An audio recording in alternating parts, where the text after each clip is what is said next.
Mazi Nnamdi KANU will be released very soon. Biafra spirit identify himself as animals. Welcome back to Balabas Gist, my people. If today is the first day you are coming across this wonderful channel, what are you waiting for? Don't forget to go give us a follow and also go and subscribe to our YouTube channel. Very, very important. So that we're going to bring you back-to-back news as it happen. One of Biafra, we saying be Biafra spirit in the see things where they happen in spiritual realm, don't come outside with a video, but he refused to show him face and left a voice for us to pray for Biafras and say that Mazi Nnamdi KANU will be released very soon. We are going to play you the audio clip and I want you to watch and share this video. Very, very important. Share video will help the channel.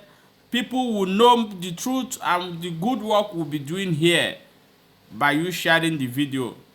So we are going to play the video for you to watch and we'll come back and analyze it. And they say Simon Ekpa also said that sit at home continue. We are coming to that next. So let's play the video and watch, then we'll continue. Don't be afraid doing without my voice recording. Or because more actually the way we were released information for a long time.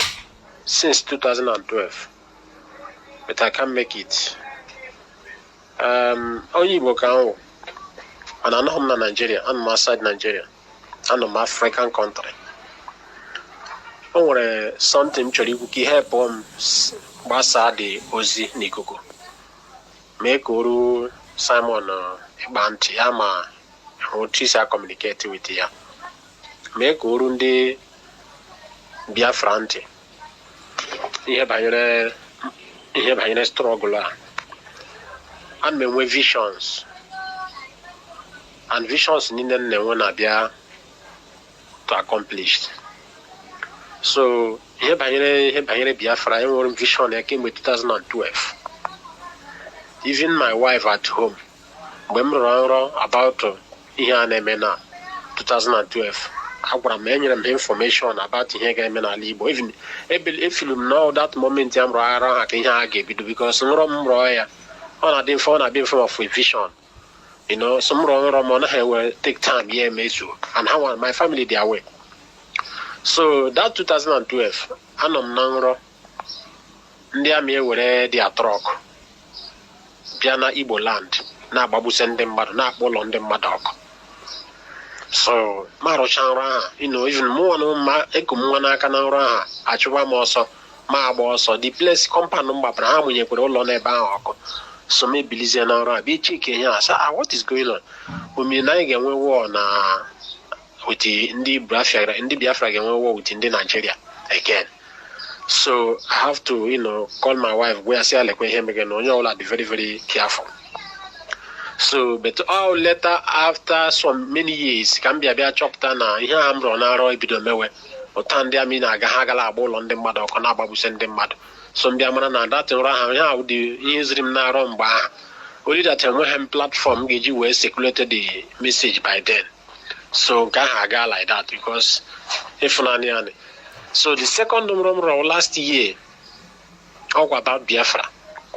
Ebe mmadụ ise ụmụ nwoke n'ise na-achụ ihe karịrị 2 million people ọsọ with egbe 2 million people na-agba mmadụ ise only 5 people na-achụ 2 million people ọsọ and 2 million people na-achụ ọsọ jicha egbe mana mmadụ ise a karịzịrị ha na-achụ ha. So wee jụọ ọsọ mbọ na-arụ asị ya ka ihe na-eme ọ sị m na ndị ahụ ndị ọnọngo mmenụ n'ọnọngo mmenụ mmadụ ise na-achụ more than 2 million people ọsọ. Hey, this I was, you know, I get feared. So video reason me asking him many. Even mad is sent more than 2 million people also. So Monaziana, here by any Biafra, no name will bagram or walk, no one win the Nigerian army. Can second. Then this run now, we're now 4 days ago now. This month of August. Today, I think today is 18th of August. I remember about on 14th of this month. And I'm now Nnamdi KANU released here from prison. And here we Nnamdi KANU we see from prison pụtawo white gown ruru ya n'ala white, and ndị niile a lot of crowd na-eso ya, ndị niile a na-eso ya icha white and white onye ọbụla. So we jụọ somebody si Nnamdi Kanu release ele, ha si yes na Nnamdi Kanu pụtara today.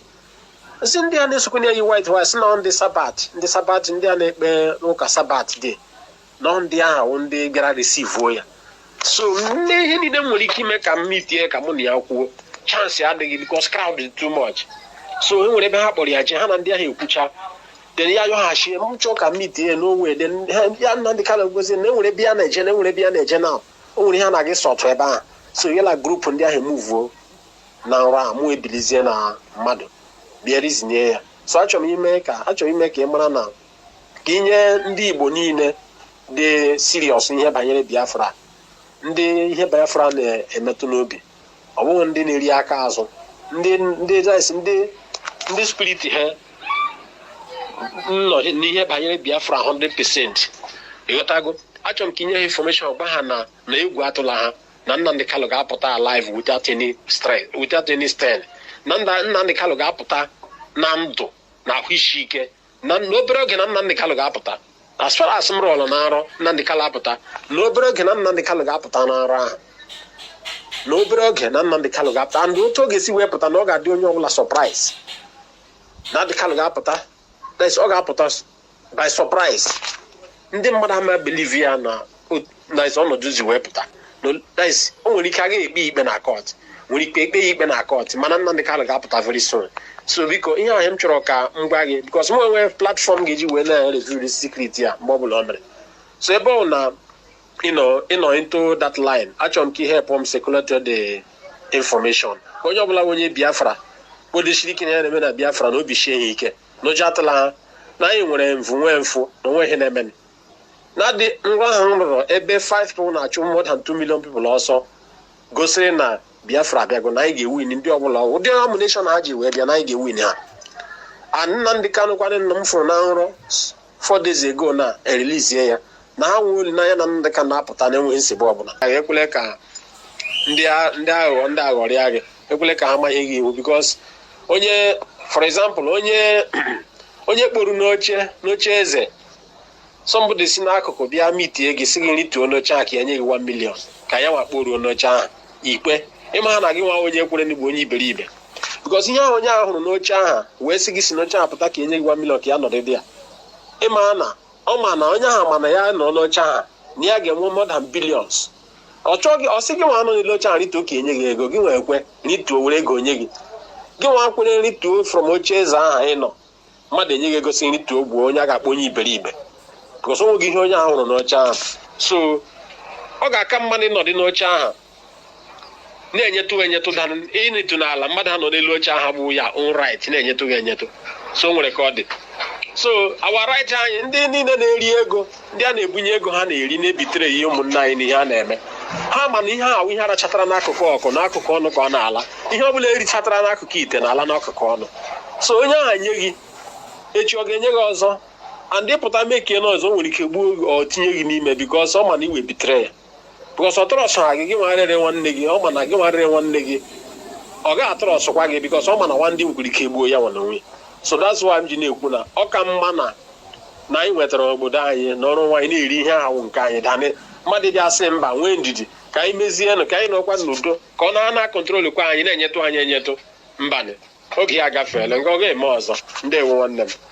Welcome back. As I've watched that voice note and hear what this our brother is saying, so I want you to leave your own opinion on this. Do you agree with everything he said, and do you disagree with everything he said? Remember that in this channel we bring information and we allow you to contribute and leave your own opinion. So it's very, very important. We can't conclude everything. So I want you to leave in the comment section what you think about what this our brother said concerning the leader of indigenous people like Biafra and other things he said in this video as well. So this dream, do you wish that this dream must come true for Mazi Nnamdi Kanu for his quick release so that he will regain his freedom immediately? So let's go and look into the next news wey we get for hand today, and this news is coming from Simon Ekpa, which is the Prime Minister of Biafra government in exile. This news is coming direct from him. He said that before Simon Ekpa become the Prime Minister of Biafra government in exile, so that Simon Ekpa remains the only one in IPOB, say Mazi Nnamdi KANU. What we heard was that Mazi Nnamdi KANU say go and listen to Simon Ekpa, that a clip that he played is very, very interesting. So that is what Nnamdi KANU said. So he said Monday sit at home continue. Tomorrow every road, market, government office, police, army, school, etc. must be locked down. So this is what Simon Ekpa is saying. He also said that Simon Ekpa remained the only one in IPOB, say Mazi Nnamdi KANU listen to his broadcast. That this is what Mazi Nnamdi KANU says. Say listen to Simon Ekpa broadcast. So he say listen to Mazi Nnamdi Simon Ekpa broadcast. This is what Mazi Nnamdi KANU said. So he say even Mazi Nnamdi KANU used this exposition on his broadcast too. Follow who no road. All these are coming from Simon Ekpa. So guys, if people have seen it and they have heard what Simon Ekpa said, so do you agree of the continuation of the sit at home tomorrow? Leave in a comment section. So very, very important to share this video and leave your own opinion in the comment section. Let's talk about it. So do not forget to go and subscribe to our YouTube channel. If you like what we are doing, the news we are bringing to you, quickly go and subscribe to that channel so that we'll also be a family over there as well. So don't forget to follow this channel for more updates. Thank you for watching. See you in the next episode of this great channel.